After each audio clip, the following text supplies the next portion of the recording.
ಕೇಳು ಕೇಳು ಜಾಣ ಜಾಣ ಸುದ್ದಿಯ ಕೇಳು ಕೇಳು ಕೇಳು ಜಾಣ. ಇಂದು ಅಂದು ಮುಂದು ಹಿಂದು ಹರಿವು ತಿಳಿವು ಚುಟುಕು ಬೆರಗು ನಿತ್ಯ ನುಡಿಯುವತ್ತು ತರಲು ನಿತ್ಯ ನುಡಿಯುವತ್ತು ತರಲು ಕೇಳಿ ಜಾಣರ ಜಾಣ ಸುದ್ದಿಯ ಕೇಳು ಕೇಳು ಕೇಳು ಜಾಣ ಜಾಣ ಸುದ್ದಿಯ ಕೇಳು ಕೇಳು ಕೇಳು ಜಾಣ.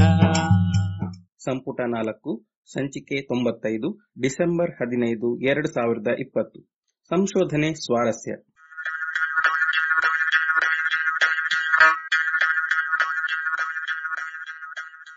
ನೆರವು ಪ್ರಗತಿ ಟ್ರಸ್ಟ್ ಕೋಲಾರ.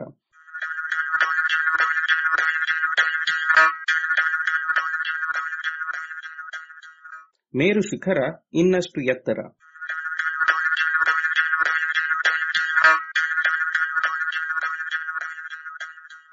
ಮೇರು ಪರ್ವತದ ಮೇರು ಶಿಖರ ಇನ್ನಷ್ಟು ಎತ್ತರವಾಗಿದೆ. ಹೌದು, ಮೇರು ಪರ್ವತದ ಹಿಮಾಲಯದ ಅತಿ ಎತ್ತರದ ಶಿಖರ ಎನ್ನುವ ಖ್ಯಾತಿ ಪಡೆದ ಎವರೆಸ್ಟ್ ಶಿಖರದ ಎತ್ತರವು ನಾವು ಅಂದುಕೊಂಡದ್ದಕ್ಕಿಂತಲೂ ಹೆಚ್ಚಂತೆ. ಈ ಹಿಂದೆ ಎವರೆಸ್ಟ್ ಶಿಖರದ ಎತ್ತರವನ್ನು 8,848 ಮೀಟರ್ಗಳು ಎಂದು ಅಂದಾಜಿಸಲಾಗಿತ್ತು. ಆದರೆ ಅದು ಇನ್ನೂ 86 ಸೆಂಟಿಮೀಟರ್ಗಳಷ್ಟು ಹೆಚ್ಚು ಎತ್ತರವಾಗಿದೆ ಎಂದು ನೇಪಾಳದ ಭೂವೈಜ್ಞಾನಿಕ ಸರ್ವೆ ವಿಭಾಗದ ವಿಜ್ಞಾನಿ ಪ್ರದೀಪ್ ಗ್ಯಾವಲಿ ಮತ್ತು ಚೀನಿ ಭೂವೈಜ್ಞಾನಿಕ ಸರ್ವೆ ವಿಭಾಗದ ವಿಜ್ಞಾನಿ ವಾಂಗ್ ಯಿ ಹೀಗೊಂದು ಹೊಸ ಅಳತೆಯನ್ನು ವರದಿ ಮಾಡಿದ್ದಾರೆ. ಇದು ಹೊಸ ಅಳತೆ ಎನ್ನುವುದರ ಜೊತೆಗೆ ಈ ಸುದ್ದಿಯನ್ನು ಆಯಾ ದೇಶದ ಅಧ್ಯಕ್ಷರುಗಳೇ ಜಂಟಿ ಪತ್ರಿಕಾಗೋಷ್ಠಿಯಲ್ಲಿ ಬಹಿರಂಗಪಡಿಸಿದರು ಎನ್ನುವುದು ಮತ್ತೊಂದು ವಿಶೇಷ. ಎರಡು ದೇಶಗಳ ಪ್ರಧಾನರು ಹೀಗೆ ಹೆಮ್ಮೆ ಪಡುವಷ್ಟು ಮಹತ್ತರವಾದದ್ದು ಏನಿದೆ? ಕೇವಲ 86 ಸೆಂಟಿಮೀಟರ್ಗಳ ವ್ಯತ್ಯಾಸದಿಂದ ಹೆಚ್ಚೇನಾಗುತ್ತದೆ ಎಂದು ನೀವು ಹೇಳಿದರೆ ತಪ್ಪಿಲ್ಲ ಬಿಡಿ. 86 ಸೆಂಟಿಮೀಟರ್ ಎಂದರೆ ಕೇವಲ 2.25 ಅಡಿಗಳಷ್ಟು ಉದ್ದ ಅಷ್ಟೇ. ಇದಕ್ಕಿಂತ ಹೆಚ್ಚಿನ ಅಗಲದ ಫುಟ್ಪಾತ್ ಅನ್ನು ಬೆಂಗಳೂರಿನ ಬ್ರಿಗೇಡ್ ರೋಡು, ಮೈಸೂರಿನ ದೇವರಾಜ್ ಅರಸ್ ರಸ್ತೆಯ ಅಂಗಡಿಗಳು ಆಕ್ರಮಿಸಿಕೊಂಡು ಬಿಟ್ಟಿರುತ್ತವೆ. ಅಷ್ಟು ಉದ್ದದಲ್ಲೇನಿದೆ ಮಹಾ ಎನ್ನುವುದು ನಿಮ್ಮ ಅನಿಸಿಕೆ ಇರಬಹುದು. ಆದರೆ ಪರ್ವತಗಳ ಎತ್ತರಗಳ ಅಳತೆಯಲ್ಲಿ ಇಷ್ಟು ವ್ಯತ್ಯಾಸವು ಬಹಳ ಹಿರಿದೆ ಎನ್ನುವುದು ವಿಜ್ಞಾನಿಗಳ ಅಂಬೋಣ. ಇದಕ್ಕೆ ಕಾರಣ ಇನ್ನೂ ಒಂದಿದೆ. ಪರ್ವತಗಳ ಎತ್ತರವನ್ನು ಅಳತೆ ಮಾಡುವುದು ಸುಲಭವಲ್ಲ. ಉದಾಹರಣೆಗೆ ಎವರೆಸ್ಟ್ ಶಿಖರವನ್ನೇ ತೆಗೆದುಕೊಳ್ಳಿ. ಚೀನಿಯರಿಗೆ ಇದು ಜುಮುಲಾಂಗ್ಮಾ ಹಾಗೂ ನೇಪಾಳಿಯರಿಗೆ ಸಾಗರಮಾತ. ಆದರೆ ಇದು ಪ್ರಸಿದ್ಧಿಯಾಗಿರುವುದು ಮಾತ್ರ ಎವರೆಸ್ಟ್ ಎಂದು. ಈ ಹೆಸರು ಬರುವುದಕ್ಕೂ ಶಿಖರದ ಎತ್ತರಕ್ಕೂ ನಂಟು ಇದೆ. ಈ ನಂಟು 1.5 ಶತಮಾನಕ್ಕೂ ಹಿಂದಿನದು. ಸರಿಯಾಗಿ 150 ವರ್ಷದ ಹಿಂದೆ, ಅಂದರೆ 1856ನೇ ಇಸ್ವಿಯಲ್ಲಿ ಮೊತ್ತ ಮೊದಲ ಬಾರಿಗೆ ಹಿಮಾಲಯದ ವಿವಿಧ ಶಿಖರಗಳ ಎತ್ತರವನ್ನು ಅಳೆಯಲಾಯಿತು. ಆಗ ಇದನ್ನು ಅಳೆದದ್ದು ಭಾರತವನ್ನು ಆಳುತ್ತಿದ್ದ ಬ್ರಿಟಿಷ್ ಸರಕಾರದ ಭೂವೈಜ್ಞಾನಿಕ ಸರ್ವೆ ವಿಭಾಗದ ಮುಖ್ಯಾಧಿಕಾರಿ ಆಗಿದ್ದ ಸರ್ ಜಾರ್ಜ್ ಎವರೆಸ್ಟ್ ಅವರ ತಂಡ. ಹೀಗಾಗಿ ಈ ಶಿಖರಕ್ಕೆ ಎವರೆಸ್ಟ್ ಎನ್ನುವ ಹೆಸರು ಹತ್ತಿಕೊಂಡಿತು. ಎವರೆಸ್ಟ್ ಈ ಶಿಖರದ ಎತ್ತರವನ್ನು ಅಳೆಯುವುದಕ್ಕೂ ಮುನ್ನ ಅದರ ಸಮೀಪದಲ್ಲಿಯೇ ಇದ್ದ ಕಾಂಚನಗಂಗಾ ಎನ್ನುವ ಶಿಖರವೇ ಅತಿ ಎತ್ತರದ ನೆಲದ ತುದಿ ಎಂದು ತೀರ್ಮಾನಿಸಲಾಗಿತ್ತು. ಕಾಂಚನಗಂಗಾದ ಎತ್ತರ 8,586 ಮೀಟರ್ಗಳು ಎಂದು ಅದಾಗಲೇ ಅಳೆಯಲಾಗಿತ್ತು. ಆದರೆ ಎವರೆಸ್ಟ್ ಅದಕ್ಕಿಂತಲೂ ಎತ್ತರವೆಂದು ತೀರ್ಮಾನವಾದ ಮೇಲೆ ಅದುವೇ ಈ ಭೂಮಿಯ ಮೇಲಿನ ಮೇರು ಶಿಖರ ಎಂದು ಗುರುತಿಸಲಾಯಿತು. ವಾಸ್ತವವಾಗಿ ಎವರೆಸ್ಟರ ತಂಡ ಇದನ್ನು ಅಳೆದಾಗ ಎತ್ತರವನ್ನು 29,000 ಅಡಿಗಳು ಎಂದು ಗುರುತಿಸಿತ್ತಾದರೂ ಹಾಗೊಂದು ಪೂರ್ಣ ಸಂಖ್ಯೆಯನ್ನು ಹೇಳಿದರೆ ಯಾರೂ ನಂಬಲಿಕ್ಕಿಲ್ಲ ಎಂದು 2 ಅಡಿ ಜಾಸ್ತಿ ಮಾಡಿ 29,002 ಅಡಿಗಳು ಎಂದು ಹೇಳಿಬಿಟ್ಟಿದ್ದರು. ಎವರೆಸ್ಟ್ ನಂತರ ಅವರ ಜಾಗದಲ್ಲಿ ಮುಖ್ಯ ಸರ್ವೇಯರ್ ಆಗಿ ಬಂದವರು ಎವರೆಸ್ಟರ ನೆನಪಿನಲ್ಲಿ ಈ ಶಿಖರವನ್ನು ಮೌಂಟ್ ಎವರೆಸ್ಟ್ ಎಂದು ಕರೆದರು.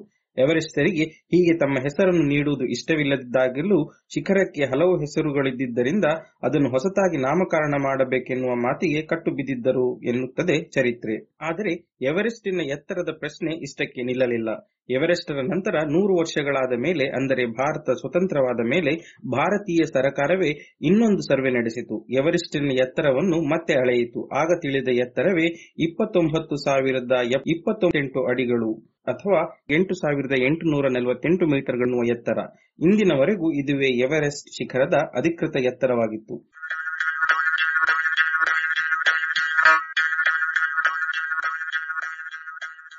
ಇದೀಗ ಈ ಎತ್ತರ ಇನ್ನೂ 3 ಅಡಿಯಷ್ಟು ಹೆಚ್ಚಾಗಿದೆ. ಪರ್ವತಗಳ ಎತ್ತರ ಹೀಗೆ ಬದಲಾಗುವುದೇ?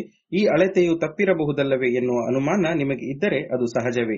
ವಿಶೇಷ ಎಂದರೆ ಎವರೆಸ್ಟ್ ಪರ್ವತದ ಎತ್ತರ ವರ್ಷವೂ ಬದಲಾಗುತ್ತಿರುತ್ತದೆ ಎನ್ನುವ ಊಹೆ ಇದೆ. ಇದಕ್ಕೆ ಕಾರಣ ನೆಲದಡಿಯಲ್ಲೂ ಜರುಗುತ್ತಿರುವ ಭೂಮಿಯ ಪದರಗಳು ಒಂದನ್ನೊಂದನ್ನು ಒತ್ತಿ ಮೇಲೆತ್ತುವುದರಿಂದ ಅವುಗಳ ಮೇಲೆ ನಿಂತಿರುವ ಹಿಮಾಲಯ ಪರ್ವತವು ತುಸು ಎತ್ತರವಾಗುತ್ತದೆ. ಇದರಿಂದಾಗಿಯೂ ಶಿಖರದ ಎತ್ತರ ಬದಲಾಗಿದ್ದಿರಬಹುದು. ಶಿಖರದ ಇತ್ತೀಚಿನ ಎತ್ತರದ ಬಗ್ಗೆ ಅನುಮಾನಗಳು ಬರಲು ಇನ್ನೂ ಒಂದು ಕಾರಣವಿದೆ. 5 ವರ್ಷಗಳ ಹಿಂದೆ ನೇಪಾಳದಲ್ಲಿ ಜರುಗಿದ ಭೂಕಂಪದಲ್ಲಿ ಹಲವು ಪರ್ವತ ಶಿಖರಗಳು ಅಲುಗಿದ್ದವು. ಇವುಗಳ ತಳದಲ್ಲಿರುವ ನೆಲ ಕುಸಿದು ಈ ಶಿಖರಗಳು ಕೂಡ ಕುಸಿದಿರಬಹುದು, ಅವುಗಳ ಎತ್ತರ ಕಡಿಮೆ ಆಗಿರಬಹುದು ಎನ್ನುವ ಅಂದಾಜಿತ್ತು. ಇಂತಹ ಶಿಖರಗಳ ಪಟ್ಟಿಯಲ್ಲಿ ಎವರೆಸ್ಟ್ ಕೂಡ ಒಂದು. ಹೀಗಾಗಿ ಎವರೆಸ್ಟಿನ ಎತ್ತರವನ್ನು ಮತ್ತೆ ಅಳೆಯುವ ಕೆಲಸ ಆರಂಭವಾಗಿತ್ತು. ಅದರ ಫಲವೇ ಈ ಹೊಸ ಸುದ್ದಿ. ಎವರೆಸ್ಟಿನ ಎತ್ತರ ನಾವು ಈ ಹಿಂದೆ ತಿಳಿದಿದ್ದಕ್ಕಿಂತಲೂ 86 ಸೆಂಟಿಮೀಟರ್ ಎತ್ತರವಾಗಿದೆ ಎನ್ನುವ ಸುದ್ದಿ. ಎವರೆಸ್ಟಿನಂತಹ ಶಿಖರಗಳ ಎತ್ತರಗಳನ್ನು ಅಳೆಯುವುದು ಸುಲಭ ಸಾಧ್ಯವಾದ ಕೆಲಸವೇನೂ ಅಲ್ಲ, ನಿಖರವೂ ಅಲ್ಲ. ಏಕೆಂದರೆ ಇದನ್ನು ನಾವು ಬಟ್ಟೆ ಅಳತೆ ಮಾಡಿದ ಹಾಗೆ ಗಜಪಟ್ಟಿಯನ್ನು ಹಿಡಿದು ಮಾಡಲಾಗದು. ಅದಕ್ಕಾಗಿ ಹಲವು ತಂತ್ರಗಳನ್ನು ಬಳಸಬೇಕು. ಇದರಲ್ಲಿ ಬಲು ಸಾಮಾನ್ಯವಾದದ್ದು ತ್ರಿಕೋನಮಿತಿ ತಂತ್ರ, ಅರ್ಥಾತ್ ಟ್ರಿಗ್ನೋಮೆಟ್ರಿಯ ತಂತ್ರ.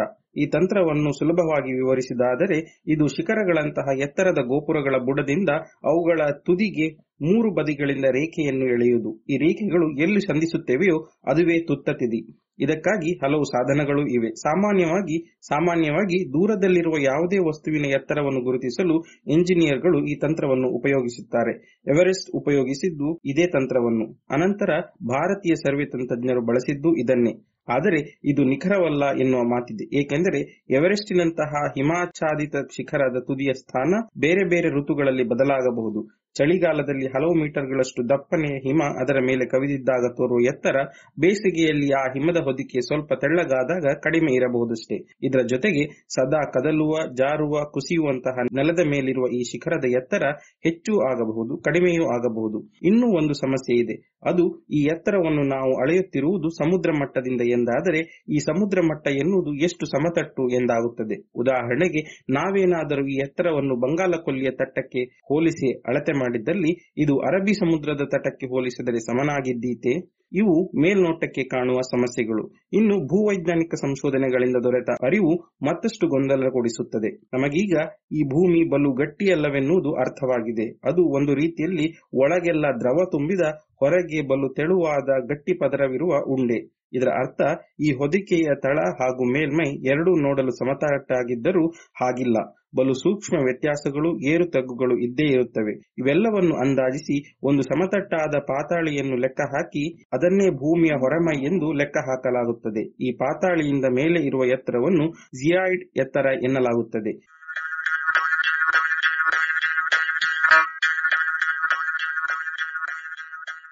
ಈ ಜಿಯಾಯ್ಡ್ ಪಾತಾಳಿ ಎಲ್ಲ ಕಡೆಯೂ ಒಂದೇ ರೀತಿ ಇರುವುದಿಲ್ಲವಾಗಿದ್ದರಿಂದ ಇದನ್ನು ಗಣಿತ ಸೂತ್ರಗಳು ಅರ್ಥಾತ್ ಮಾಡೆಲ್ಗಳನ್ನು ಬಳಸಿ ಅಂದಾಜಿಸಬೇಕಾಗುತ್ತದೆ. ಇದನ್ನು ತ್ರಿಕೋನಮಿತಿಯ ತಂತ್ರಗಳನ್ನು ಬಳಸಿ ಅಳತೆ ಮಾಡಿದ ಎತ್ತರವನ್ನು ಹೋಲಿಸಿ ನೋಡುವ ಉದ್ದೇಶದಿಂದ ಈ ಹೊಸ ಅಳತೆಗೆ ಚೀನಾ ಮತ್ತು ನೇಪಾಳ ಕೈ ಹಾಕಿದ್ದವು. ಇದಕ್ಕಾಗಿ ಇವರು ಇನ್ನೂ ವಿಶೇಷವಾದ ತಂತ್ರಗಳನ್ನು ಬಳಸಿದ್ದಾರೆ. ಬುಡದಿಂದ ಮೇಲೆ ಕತ್ತೆತ್ತಿ ನೀಡಿ ಎತ್ತರ ಎಷ್ಟು ಎಂದು ಅಂದಾಜಿಸುವುದಕ್ಕೆ ಬದಲಾಗಿ ಎವರೆಸ್ಟಿನ ತುತ್ತ ತುದಿಗೆ ಹೋಗಿ ಅಲ್ಲಿಂದಲೇ ಬುಡ ಎಷ್ಟು ದೂರವಿದೆ ಎನ್ನುವುದನ್ನು ಲೆಕ್ಕ ಹಾಕಲು ಪ್ರಯತ್ನಿಸಿದ್ದಾರೆ. ಇದಕ್ಕಾಗಿ ಪರ್ವತಾರೋಹಿ ಇಂಜಿನಿಯರ್ಗಳು ತಂಡವೊಂದು ಕಳೆದ ವರ್ಷ ಎವರೆಸ್ಟ್ ಅನ್ನು ಏರಿತ್ತು. ಅಲ್ಲಿನ ತುತ್ತ ತುದಿಯ ಶಿಖರವನ್ನು ಮೆಟ್ಟಿ ಅಲ್ಲೊಂದು GPS ಯಂತ್ರವನ್ನು ಸ್ಥಾಪಿಸಿ ಬಂದಿತ್ತು. ಈ ಯಂತ್ರ ದಿನದ 24 ಗಂಟೆಯೂ ದೂರದಲ್ಲಿರುವ ಉಪಗ್ರಹಗಳಿಗೆ ಸಂಕೇತ ಕಳಿಸುತ್ತಿತ್ತು.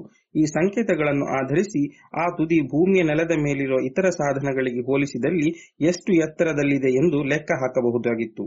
ಈ ತಂತ್ರ ಹಾಗೂ ಗಣಿತ ಮಾದರಿಯನ್ನು ಬಳಸಿ ಊಹಿಸಿದ ಪಾತಾಳಿಯಿಂದ ತ್ರಿಕೋನಮಿತಿ ತಂತ್ರದಿಂದ ಅಳೆದ ಎವರೆಸ್ಟಿನ ಎತ್ತರ ಎರಡೂ ಹೆಚ್ಚು ಕಡಿಮೆ ಒಂದೇ ಎಂದು ಖಾತ್ರಿ ಮಾಡಿಕೊಂಡ ತಂಡ ಅದನ್ನು ಜಗಜ್ಜಾಹೀರು ಮಾಡಿದೆ. ಎವರೆಸ್ಟಿನ ಎತ್ತರ ಕಡಿಮೆಯಾಗಿಲ್ಲ, ಬದಲಿಗೆ ಇನ್ನೂ ಹೆಚ್ಚಿದೆ ಎಂದಿದೆ. ಆದರೆ ಇದಕ್ಕೆ ಕೊಂಕು ನುಡಿಯುವವರು ಇದ್ದಾರೆನ್ನಿ. ಇದು ಕೇವಲ ರಾಜಕೀಯ ದಾಳದಾಟ. ನಾವು ನಿಮಗಿಂತಲೂ ಅಥವಾ ನಿಮ್ಮಷ್ಟೇ ತಾಂತ್ರಿಕವಾಗಿ ಸಿದ್ಧರು, ಹಾಗೆಯೇ ನಮ್ಮ ಸೀಮೆಯಲ್ಲಿರುವ ಬೆಟ್ಟವೇ ಮೇರು ಪರ್ವತ ಎಂಬ ಮಾತುಗಳನ್ನು ಹೇಳಲು ಚೀನಾ ಮತ್ತು ನೇಪಾಳ ಹೀಗೆ ಮಾಡಿರಬಹುದು ಎನ್ನುವ ಅಂದಾಜಿದೆ. ಅದೇನೇ ಇರಲಿ, ಈ ಎತ್ತರವೆಷ್ಟು ಎಂದು ತಿಳಿಯುವ ಉತ್ಸಾಹದಲ್ಲಿ GPS ಸಾಧನವನ್ನು ಎವರೆಸ್ಟಿನ ಮುಡಿಯ ಮೇಲೇರಿಸಿ ಬಂದ ವಿಜ್ಞಾನಿಗಳ ಶ್ರಮ ಶ್ಲಾಘನೀಯ. ಈ ತಂಡದ ಒಬ್ಬ ಯುವ ಇಂಜಿನಿಯರ್ ಹಿಮದಾಳಿಯಲ್ಲಿ ಸಿಲುಕಿ ಹೆಚ್ಚು ಕಡಿಮೆ ಸತ್ತೇ ಹೋಗಿದ್ದಾರಂತೆ. ಪುಣ್ಯಕ್ಕೆ ಆತ ಬದುಕುಳಿದು ಒಂದು ಕಾಲ್ಬೆರಳನ್ನಷ್ಟೇ ಕತ್ತರಿಸಬೇಕಾಯಿತು ಎನ್ನುತ್ತದೆ ಒಂದು ವರದಿ. ವಿಜ್ಞಾನ ಎನ್ನುವುದು ನಿಖರ ಸತ್ಯವೇನೋ ಹೌದು, ಆದರೆ ಅದರಲ್ಲಿರುವ ಗೊಂದಲಗಳು ಹಾಗೂ ಅನಿಶ್ಚಿತತೆಗಳು ಬಲು ಸ್ವಾರಸ್ಯಕರವೇ ಎನ್ನುವುದು ಈ ಎವರೆಸ್ಟಿನ ಎತ್ತರದ ಅಳತೆ ತಿಳಿಸುತ್ತದೆ ಅಲ್ಲವೇ? ನೆನಪಿಡಿ, ಈ ಎವರೆಸ್ಟಿನ ಎತ್ತರ 8,886 ಮೀಟರ್ ಹಾಗೂ 86 ಸೆಂಟಿಮೀಟರ್. ಅಡಿಗಳಲ್ಲೇ ಹೇಳಿದರೆ 29,035 ಅಡಿಗಳು.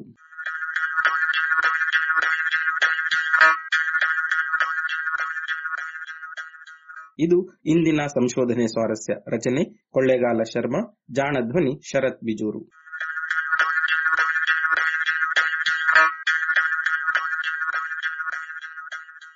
ನೆರವು ಪ್ರಗತಿ ಟ್ರಸ್ಟ್ ಕೋಲಾರ.